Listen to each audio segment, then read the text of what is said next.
All right, we're making steady progress on the group work review.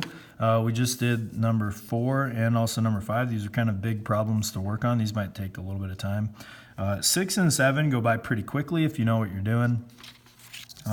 So number 6 says that we need to find a polynomial function that has the given zeros and put it in expanded form. So expanded form means that whatever factors that we get, so maybe let me backtrack a little bit.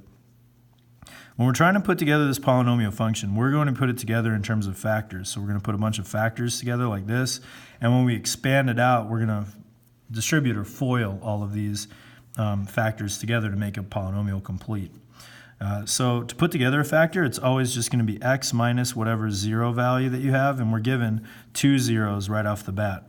And actually there's also a hidden zero that we're given from this value. So since we're given this imaginary value, this complex number, -5 plus 2i, we're also given its complex conjugate, which is going to be -5 minus 2i. Okay, so in putting together the factors, it's actually pretty easy. For the first one, it's going to be x minus 6 because, again, to put together a factor, it's x minus each of these zeros, so x minus 6 is the first factor. The next factor that we have is x minus -5 plus 2i. And then the last factor that we have is x minus -5 minus 2i. And make sure you add the parentheses in there because the negative is going to distribute, and we're going to end up working with that pretty nicely here in a second. So there are a couple different ways to expand this part of it because let's admit it, like, this is the nastiest part. We could always distribute in the x and the -6. That's not a big deal, but this part is kind of a little bit gross. So let's go ahead and show you a couple different ways that you can do this to make it really easy on yourself. So when we multiply this stuff out, there won't be any I values left over. We'll just be left with an irreducible quadratic, okay? So let's see how to do that. So I'm going to start off on the same place, x minus -5 plus 2i. And then also x minus -5 minus 2i. Okay. So I'm going to see what this is, and I'm just going to, straight up distribute or FOIL this stuff together. So the negative first distributes into both of these things. So I get x plus 5, right, because negative times a negative is a positive, and then the negative is also going to distribute onto the 2i, so that's going to be a -2i. Okay, simple enough so far. Do the same thing here. Distribute your negative in there. You get x plus 5, and then a negative of a negative is a positive, so it's going to be plus 2i. All right, now we start the foiling or distributing part of it. So we distribute the x into all 3 terms in the other polynomial. So x times x is x squared. X times 5 is 5x. X times 2i is 2ix. Okay, so that's the first part. Now distribute the 5 in there. So 5 times x, 5 times 5, 5 times 2i. So 5 times x is 5x.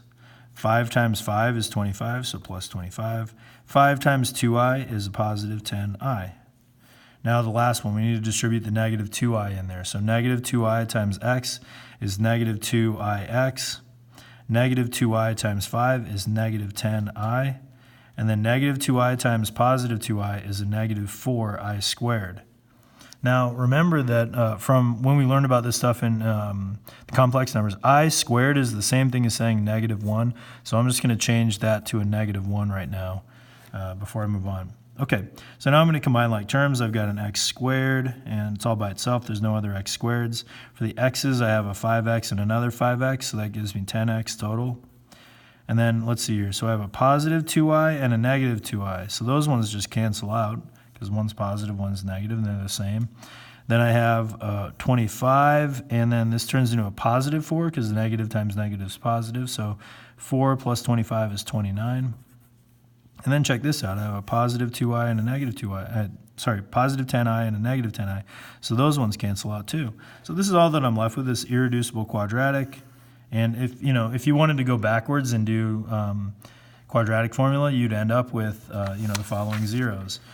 -5 plus 2i and -5 minus 2i. That's where it comes from. So that's one way to do it. That's just simple foiling. So it already makes this pretty simple. X minus 6, and then this multiplies together to be x squared plus 10x plus 29. And then, you can FOIL that together and multiply it in or distribute it and find your overall polynomial. I'm going to show you one more method to get this exact same quadratic with just the zeros that we start off with. So the zeros that we have are -5 plus 2i and -5 minus 2i. So in other words, it's -5 plus or minus 2i. So another way to get this exact same quadratic is to set this part equal to 0 and just use solving methods. So what you want to do is turn this entire side into 0. So here's how you do it. You first get rid of the -5. So to do that, you add 5 to both sides. So you get x plus 5. And then the 5 and the -5 cancel out. So you have plus or minus 2i left over. So now to get rid of the plus or minus and also the I, you square this side. So this turns into plus or minus 2i squared. And on this side, it turns into x plus 5 squared. So x plus 5 squared is the same as saying x plus 5 times x plus 5. So if you FOIL this together or distribute it, you get x times x, which is x squared, x times 5, which is 5x, and then 5 times x, which is another 5x, and 5 times 5, which is 25. And then on this side of the equal sign, we square 2i. So the plus or minus goes away because, if you do a plus squared, it's, positive. And then if a negative squared, it's positive as well. So they just kind of cancel out. And then you do 2 squared, which is 4, and I squared, which is I squared. What does I squared turn into again? Oh, yeah, -1. So 4 times -1, which is just -4. And then to finally turn this into a 0, you add 4 to both sides. And check it out, you get the exact same quadratic after combining like terms. X squared plus 10x plus 29. See, same one that we had over there. So 2 different methods that you can use to find the same thing. Whichever one works best for you, do that. All right, so now that we have this quadratic, I'm just going to distribute these values in. X times x squared is x to the third. X times 10x is 10x squared. X times 29 is 29x. -6 times x squared is -6x squared. -6 times 10x is a -60x. -6 times 29 is -174. All right, so combining like terms, we get x to the third power. 10 minus 6 is 4, so plus 4x squared. 29 minus 60 is -31, so -31x. And then you have that -174 at the very end. So that's your polynomial in expanded form. Not that bad. Just a little bit of, it's time consuming, but it's really not that difficult if you can just multiply terms together and then combine like terms. All right, for the last one, number 7, I'm going to need a little bit more space to do this one to write up all the steps that I want, but basically it starts off the same way. We need to put together a polynomial function, so we're going to put together a bunch of factors like this one.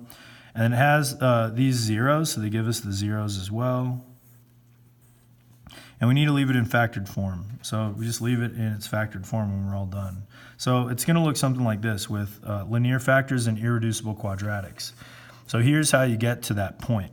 So the first one's simple enough. 0 is one of our zeros, so we're going to have x minus 0. But now it has a multiplicity of 2. Remember that multiplicity of 2 means that it's a power on the factor. So it's going to be x minus 0 to the second power. The next one that we have is this -2/5. So it's going to be x minus -2/5. And then we have an irrational number, 5 minus square root of 3. Now, really, if we have an irrational number, we should also have its conjugate. So 5 plus square root of 3 should also be on there. And that's just simply because we want this irreducible quadratic. And if we just had irrational numbers, we'd never get that. So we're going to include both of these as factors as well. I'm going to write this a little bit lower just so I have room for it. X minus 5 minus square root of 3. And then also x minus 5 plus square root of 3. Okay. So I'm going to move all this stuff over to here on this blank piece of paper so I have a little bit more room to work. Okay. So simplifying this, x minus 0 is just x, so this becomes x squared. And then since this is a fraction, remember the denominator moves to the front there, so we had 5x, and then negative of negatives, a positive plus 2. Now we got to figure out what this quadratic is, so we're going to practice that same stuff that we did in this one, and either distribute or use that square root method. I'm going to use the square root method, just because I use it a lot, so it's easy for me. So x is equal to, and then the conjugate and irrational number is 5 plus or minus square root of 3. So to solve it, I subtract 5, so x minus 5, and that's plus or minus square root of 3. Square both sides, so if I square that and square that, I get, let's see, this will FOIL out to be x squared minus 10x, and then plus 25. And then for this one, if I square this, the plus or minus goes away, and the square root of 3 squared just gives me 3. Then just subtract 3 from both sides, and you got your quadratic x squared minus 10x plus 22. So that's the last one that goes in there, x squared minus 10x plus 22. And this is our factored form of the polynomial that we're looking for. So I just write that up as my answer, x squared times parentheses 5x plus 2 times parentheses x squared minus 10x plus 22. That's it. So this one's all done. Pretty easy, just leave it in factored form and you're good to go. So that's it. I hope you guys are ready for your test. And if you're not, make sure you reach out to your teacher to make sure that they know that you're not ready and you need some help. And if you have time, before school, after school, come in and get help. All right, that's it. Have fun studying and good luck tomorrow.